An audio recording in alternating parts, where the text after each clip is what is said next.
Anong recommendation nyo dito, sir? Sa nakita nyo dito sa master? Sir, dito sa camera. News update naman ulit tayo ngayon mga ka-YouTube, update po tayo sa pagpunta ni Senador Bato de la Rosa sa Sitio Kapihan, Surigao del Norte, at sa kanyang ginawang pag-imbestiga sa mga mosmos na batang namatay doon, narito po ating panoorin. Yan po ang alam ko, wala siya. Joke, nangisda siya. Ikaw daw nagpugo sa bata. Ikaw nagbubong That's my knowledge. Dito na Sir Rexon, Dito, gilubong. Ang mga nailibungan dito sir mga sa mga bata natanawon na na kami why mga dili Siya karga niya yung bata. Sir, Siya daw this is naglubong. the cemetery that we established. Wala po kaming ibang cemetery, sir. Nilipat nga daw. Bakit Saan doon living? Saan doon doon living? sa Quadrangle sir sa Kudanggil. malapit sa Quadrangle. Nilipat lang ito ngayon. Bago lang. Mali ang date. Pero, Mali ang date kasi namatay yung anak ko 2020. tapos, Yung nanganak ng asawa ko December 14, 2020 namatay siya December 16, 2020. Kaya nilibing ko siya December. So hindi to cemetery, hindi to original Hindi, cemetery. hindi ito. Itong bago lang to Macross. Bago to po. Bago. Bago oh. Kailan lang ito ginawa? Kailan lang? Kailan nyo ginawa to? Ha? Kailan ito ginawa? Bago lang. Sir, after po nung po, wala pa pong permit dito, wala pa pong permit, naglilibing na kami. Oo. Tapos, ang ginagamit talaga naming libingan, parang may option yung mga tao dito na ilibing. Kung gusto nila dito, ilibing. Pero, di ha, pwede naman din sa siring. Tapos, ngayon lang, kasi ngayon lang to na-execute yung date of donation, ngayon lang na taon, dito na talaga officially nalilibing yung mga Nilipat, tao. nilipat yung Wala galing pong, sa- wala pong nalilipat, sir. Wala po Eh, talaga. siya sabi niya na doon daw Hindi niya ko po alam, nilibing. sir. Doon niya nilibing yung Hindi anak ko niya. alam talaga. Tapos ngayon, nandito na. Ito po is Ibig ang sabihin, isa-isa nilipat. lang sementeryo dito sa Kapihan, wala pong ibang area. Saan mo nilibing yung anak mo? Sa baba na ko sa pwede po Kudanggil. Saan ni Kudanggil? Yung ano, yung parang chimney, ay yung ano, Consult commanding ba? doon sila Yung landing. Sir, bakit namatay yung anak mo kamo kanina? kasi yung anak ko sir sweet siya, pagpakanak siya. tapos, Gusto ko siyang, kasi yung bata parang nakakain ng ruby sa sabi ko sa asawa ko, punta natin sa bayan para ma-hospital yung bata, para mabuhay siya. Kasi tatlo na lang yung anak ko sir, dalawang babae, isa lang lalaki ko. So bakit hindi dinala sa ospital? Kasi pinagbawalan sir. Nagbawalan. Sir, hindi po talaga tayo totoo, sir. You have to check Sabi your ng asawa records ko, sa bakit hospital. galing pa natin yung anak natin sa hospital, andito naman yung Panginoon natin na si Senyor Aguilar. O kaya wala akong magawa kasi ayaw din ng asawa ko eh. Wala akong magawa, sir. Dahil sila talaga ang masusunod.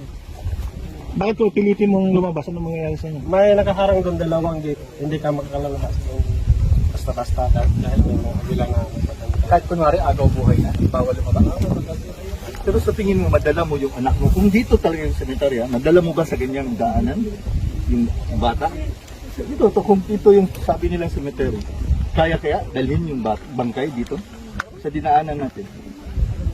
Sa tingin mo, yung bata mo, yung anak mo, kung totoong dito daw, sabi na dito daw yung cemetery. Hindi naman dito sir. Kaya yun yung point. Yun yung point, Hindi. kaya ba? Kasi mahirap na, di ba? Kahit tayo naglakad, walang dala, mahirap na maglakad. may permit po ba kayo dito para mailibing dito yung mga...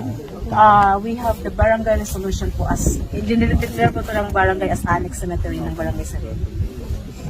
kasi marami po nagtatanong, parang nakaka-alarma nga naman po na bakit marami mga bata. Hindi ko po alam kung bakit namamatay yung mga bata. Nagbugay naman ka tayo. Baka maobserbahan mo siguro bakit mga bata. Bakit kung lagay ng child care dito? Hindi ko po talaga alam yun, sir. Yeah, one year to 1 years, 2 years old, 3 years old. Oo. Namamatay. Di ba dapat ang bata, hindi yan basta-basta namamatay? Bakit kaya Sir, hindi lang po ng mga bata, meron po din mga matatanda dito. Oo, pero Marami bata. Hello? 21 na pinanganak, namatay. 22, 1 year old. Ito. 21 na pinanganak. 21 namatay. So, 2 days lang yun, sir. 2 days. May mga sinday. Di ba? Yun, nag-44, matanda na yun. 21. Bata nga. Kinuha niya na. Kaya, Ano? so 2 days, sir. Anong recommendation nyo dito, sir? Sa nakita nyo rito sa master. Sir, dito sa camera, sir. This has to be investigated. Siguro natin na walang pan. There's no other questionable circumstances leading to the death of these children. Ayun, babata eh. Bata, 1 year old, 2 years old, meron pa ilang araw lang. So ibig sabihin, kung ganun, baka kulang kayo sa alaga dito. Hindi binabawalan yung mga mothers na dalhin sa proper child care yung bata. Bakit matay ng ganun kaaga? Talaga, sir. We are very open for hospitalization, medical. In fact, we have a medical assistance po sa ina-extend ng aming organization. Tapos pinapadala sila sa labas. Yes po, sir. Hospital. As far as Davao, Cebu City, Surigao, ganun po yung ano naman dito sa sistema po, sir. Pero ma'am, nakausap ko yung mga dating miyembro, sinasabi nila wala man daw bakuna dito. Sir, Walang nutrition para sa mga bata. that's another story. Ganito lang pinipersecute kasi kami, sir. We cannot expect them to say positive against us. Ano po? Abangan po natin ang mga susunod na hakbang ng Senado sa kasong ito mga ka-YouTube, kaya kung hindi ka pa nakasubscribe sa aming channel pa-subscribe na lang po at pakiclick na rin po ang notification bell para maging updated po sa lahat nating mga balita. Comment din po kayo. Maraming salamat po sa panunood. To God be the glory and God bless us all.